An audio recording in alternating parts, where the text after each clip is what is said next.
47th President of the United States. Think of this. Prime Minister Narendra Modi was one of the first world leaders to congratulate Donald Trump after his historic re-election as the President of the United States. That Donald Trump will win the great Commonwealth of Pennsylvania. Donald Trump will take Ohio. Donald Trump will win the state of North Carolina. Donald Trump Elected the 47th President of the United States. Hey, look what happened. Is this crazy?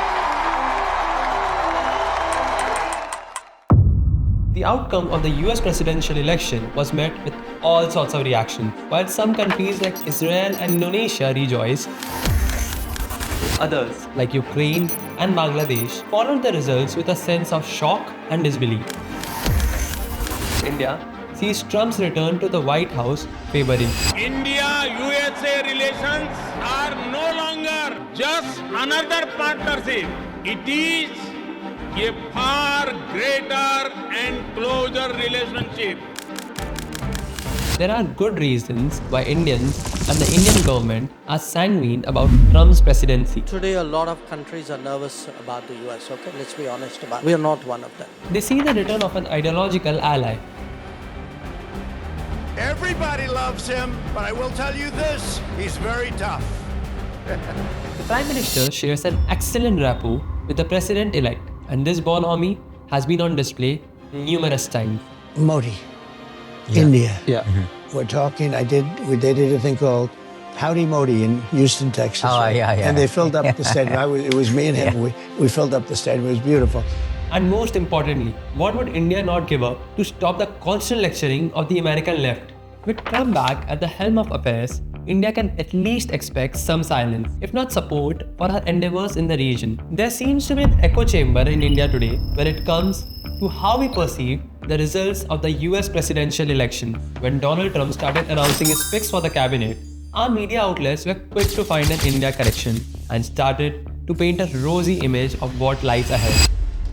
Vice President J.D. Vance, his wife is of Indian origin. Vivek Ramaswamy, his name screams of his South Indian roots. Tulsi Gabbard, a publicly practicing Hindu, who by the way, contrary to what many say, has no Indian roots. Marco Rubio, a senator who has seen India as a potential partner in countering Chinese influence. Mike Waltz, another critic of China and the head of the Indian caucus. Kash Patel, an Indian Gujarati immigrant in the USA who has been a Trump loyalist. Let's be honest, the sense of optimism isn't unfounded. This is perhaps one of the most India-sympathetic cabinets in the recent past. Marco Rubio, the pick for US Secretary of State, is known for being radically anti-China. He introduced the US-India Defense Cooperation Act in 2023, which aims to deepen bilateral security ties in response to China. Mike Waltz, who is all set to be Trump's National Security Advisor, served as the co-chair of the bipartisan Congressional Caucus on India and Indian Americans. He is known for his strong stance against China and has called for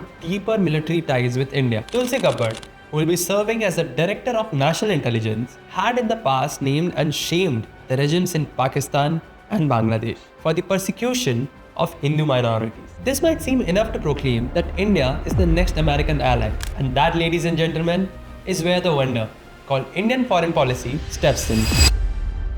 India has a good relationship with all the supposed poles of the world. You will see India buying weapons from both Russia and NATO countries. Indian leaders visit Moscow and Kyiv, Tel Aviv and Ramallah in a span of weeks. One of the cornerstones of Indian foreign policy is the ability to dehyphenate. For example, India does not have a US-Russia policy. India has a US policy and India has a Russia policy. Why am I talking about this when I should be actually talking about Trump's cabinet picks? It's simple. The cabinet elects in the United States view India as a strategic partner in countering China. Their seeming pro-India stance stems from a position of geopolitical balancing. The driving principle behind this can be summarized by the age-old saying, an enemy's enemy is a friend. Look at the United States. It's obsessed with China, and rightly so in many ways. Let's not make out as though it's only India which has a China problem. India has a China problem, a special China problem. That's over and above the world's general China problem. Does India view China as an arch-enemy? And importantly, to what extent will India cooperate with the US or China? India has always maintained that it hopes to solve all its issues with China bilaterally. Recently, both countries disengaged from a border standoff. that continued for years. India and China held the first bilateral meeting at the head of government level in close to half a decade during the BRICS summit. Am I suggesting that both countries will bury all differences and that we'll start trusting China? Absolutely not. Given the history of our relationship, we will always find it hard to trust China. We may have disengaged, but the threat of an incursion still hangs around our neck. This approach may annoy the incoming US admin, which like many other admins in the past, looks at diplomacy in black and white. Sure, we have problems with China. Sure, we would appreciate global support against Chinese aggression.